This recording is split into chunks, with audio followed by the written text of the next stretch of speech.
All right, what's up, everybody? February 2nd, 2025. I didn't know what it was going to take to get me back in this chair, but here we are. Obviously, been semi-retired here for a while, but this trade, brought me back. And let's get, I guess, the details out. So Luka Doncic gets traded for Anthony Davis. Other guys that were in the deal: Luka, Maxi Kleber, Markieff Morris go to the Lakers for AD, Max Christie, and the 2029 first-round pick. Last night, I don't know if it was around midnight or whatever it was, as I'm going to bed, I'm just checking up on Instagram and I see this, and I mean, everybody, it said like 1 minute ago, like Shams had posted this, and then ESPN and everything, and everybody's writing the same thing underneath, just saying, did Shams' phone get hacked? And I think that was pretty much everybody's reaction when it happened, because I mean, you don't see trades like this often. I mean, in any sport, let alone basketball, right?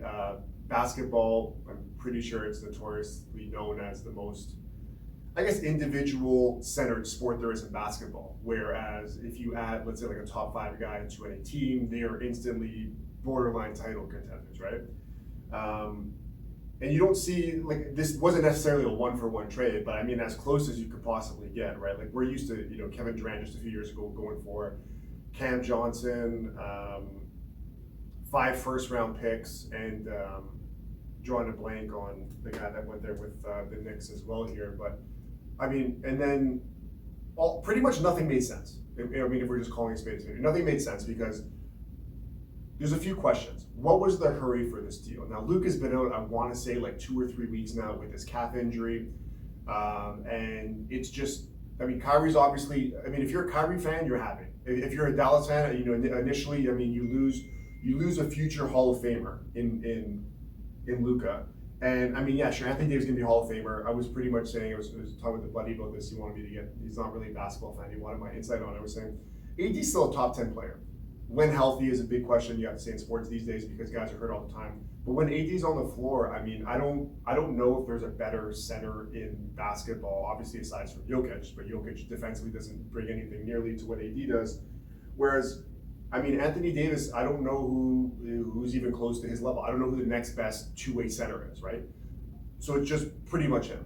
Now, the Mavs, I guess, people didn't want to say it at the time, but now you look at the roster and you're like, okay, so now Kyrie Irving gets to kind of call his own shots offensively. He doesn't have to go my turn, your turn with Luka. He's now the alpha dog of this team because he's clearly not AD. And he gets to score his 25, 30 points a night now. PJ Washington's still there. They have 2 centers. That really good Anthony Davis gets to play the 4, which, I mean, is he's got to be happy. He's been wanting this. He asked for that in that interview he did with Shams a week or 2 ago, and here he is traded on a different team.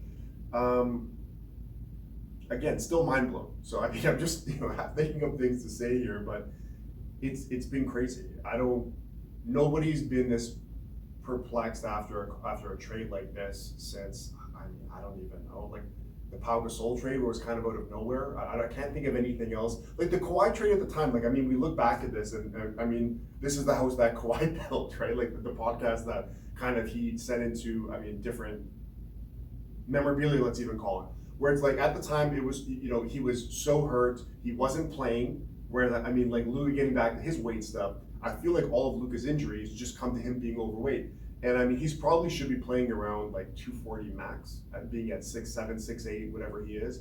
But there's reports he's been 275, which, I mean, has, myself, as I've gotten older and put on some weight playing the game, most guys tend to slim down. You look at even like when Carmelo Anthony and LeBron did it, LeBron still kind of slimmed down to what he used to be, and it's hard to carry that weight all the time. Now, LeBron, you can't compare his body to Luka's, obviously, because it's muscle and non-muscle with a lot of the stuff, but I mean, you're carrying this much extra weight, you're not nearly as explosive, which at the same time is like Luka is a game based off of more skill as opposed to athleticism, obviously.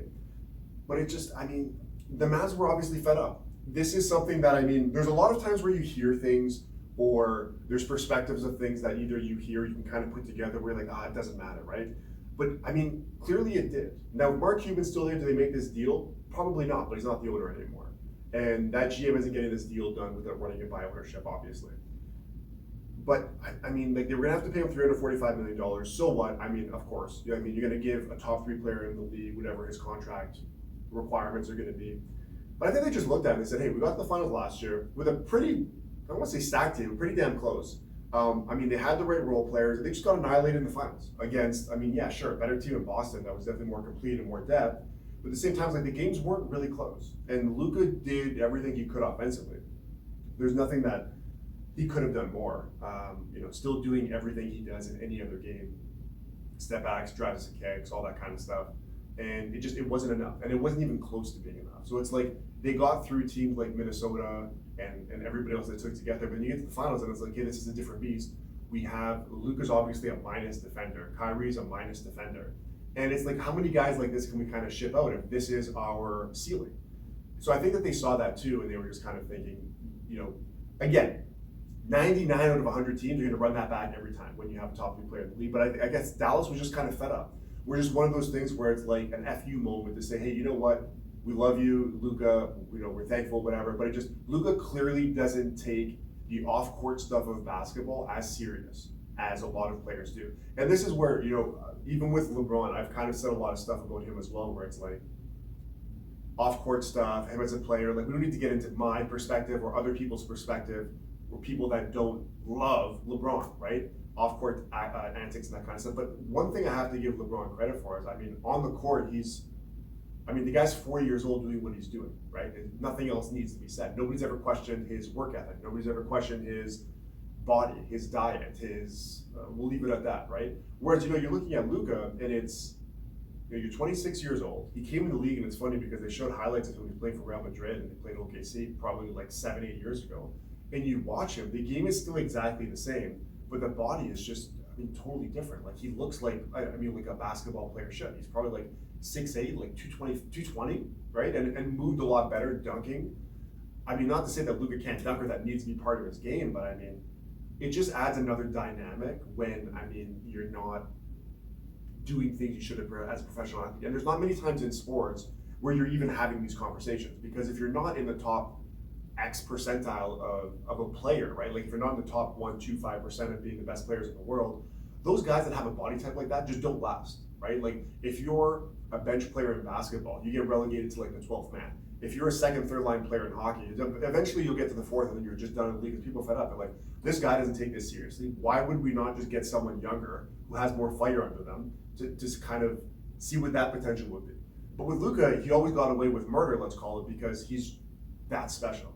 He's easily a top 3 player in the NBA, and talent-wise and everything else. That he got away with all that kind of stuff, still being overweight, out of shape, and was still able to do everything he could. And that's why I was listening to another podcast with Simmons and Russillo, and they were saying the same thing. It's like, that guy could be smoking a cigarette walking up and down the court, and they're still going to take him and pay him over everybody in the league except for Nikola Jokic, right? So it's just, I think the point I'm trying to make here is Dallas was just fed up. It's not, that it's not the first time they went up to him and said, hey, dude, like, we're paying you $300 million, $250 million, you're going to get a Supermax. Like, can you, like, eat a few less cheeseburgers and candy and just kind of get into, like, kind of a better playing shape?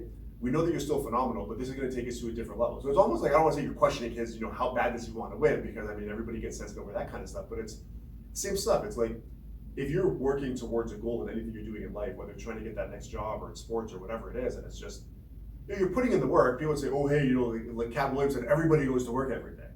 But it's just, how much more are you willing to do?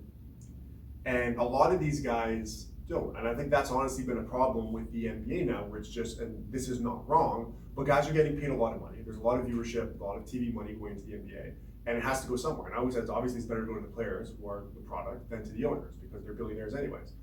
But that's kind of killed the motivation with a lot of stuff. That whole quote of, you're not going to wake up and go for runs in the morning if you're waking up in like linen sheets and all that kind of stuff. Because these guys get the money and you have that hunger for your rookie deal, let's say, until you get paid. And then after that, it's like a big percentage of these guys fall off. Now, do they become all-stars and non-all-stars? No, not necessarily. But it's just, I feel like a lot of these guys don't reach their true potential, even if it's a very small percentage of potential that they can get to, because it's just, like I said, life happens. Whatever it is off the court, and then also the basketball stuff, you're making X amount of money, you want to have the best food, you want to do all this kind of stuff. And very few people are willing to put in that work to get their bodies right. Now, of course, these guys go to practice every day, they're still able to run up and down the court and do their stuff, and in Luka's case, still scored 30, 40 points, whatever the hell he wants. Getting back to the trade though, it's just, I mean, Dallas, like I said, like the writing was kind of on the wall. Could they have ran this back, gave him the status quo, $340, $350 supermax? Yes. Now Luka doesn't get that. Maybe it lights a fire under him. I mean, at the end of the day, maybe it's $20 or $30 million less over the entirety of a contract, which I mean, he's probably going to get anyways. And what's the difference between 300 million and 340 million after tax and everything else, right? So, I mean, again, getting back to the basketball part, that's like my whole thought process on why the deal would have been done. Because, like I said yesterday around midnight, when we're all looking at it, me and a few different group chats, we're looking at everything. We're like, what's the motive to this deal, right? If you're the Lakers, of course, why not? You're getting a guy that's 6 years younger, a guy that just went to the finals, again, the top 3 player in the league, blah, blah, blah. And I mean, what did you give up? Not to shade on Anthony Davis, shade. He's 31, all NBA player, probably the 10th, give or take, best player in the league, one of the best defensive players in the league. So now, like I said, it's like, right now, Dallas is a better team playoff wise and like winning a championship potential than they were yesterday, right? Because even again, like Luka comes back and he's still out of shape. He's still coming off a calf injury, which we've seen Kevin Durant lead to an Achilles tear. All these things are all kind of intertwined and connected. And for all we know, in a different universe or reality, or maybe even coming up, maybe like Luka Doncic continues to get hurt until he fixes his body. Now, I mean, if this is not going to motivate you, at the same time, you got to be really happy, right? Like, you know, you've carried the torch from, you know, the Magic and all those guys before, and then going into the Shaq and the Kobe's to now, I guess, LeBron 5 or 6 years ago, and now this is going to be passed to Luka. So, I mean, you're going to arguably the most recognizable sports franchise in the world, in the Los Angeles Lakers. So you would think that things are going to get better. I mean, they can't get worse because, I mean, he's already not playing in 270 pounds as the reports are. But, I mean, it's just, again, like everybody is so kind of confused, perplexed, speechless because this is unprecedented. That something like this has happened really in any kind of sport. That you see 2 guys, both in the top 10, pre-prime and prime of their careers being traded almost straight up. Right, like they were talking about, like, why were there not more pick swaps in this? Why were there not more first round picks? And Max Creasy is another guy who, like, I remember he got paid last year, about like $50 million. And there were people that were saying, you know, like, we've never really seen this guy play, but they give him $50 million. He's turned out to be a pretty solid player. Now, is he the 5th starter? Can he help with Kyrie with some off ball stuff and start for them? Probably. I mean, if not, he's going to be probably their 6th man. He's young. He's on a really good deal. But yeah, I mean, I guess like kind of like in closing here is just, I mean, you look at the Lakers too. Like the Lakers championship odds increased. I think that they said that they're now the 6th best odds to win the championship. If I had to put money down on a team to win right now, it's 100% going to be Dallas over the Lakers because, I mean, Dallas was there before, granted with Luka there. But I mean, Kyrie, you know, like the guy's pretty healthy. He's going to miss some time here and there. He's in shape. You're getting Anthony Davis now that's motivated. As long as he's playing, their defense gets better, way better. They now have 2 7-footers that will be on the floor pretty much at all times. Lively's going to come back soon. Gafford, I mean, is pretty solid for his role. Even if he is a backup when Lively comes back, probably the best backup center in basketball. And I mean, just so much depth they have there still, right? Like with Dallas. Like, I mean, are they the deepest team in the league? No, but this is a team that has gone to the finals before.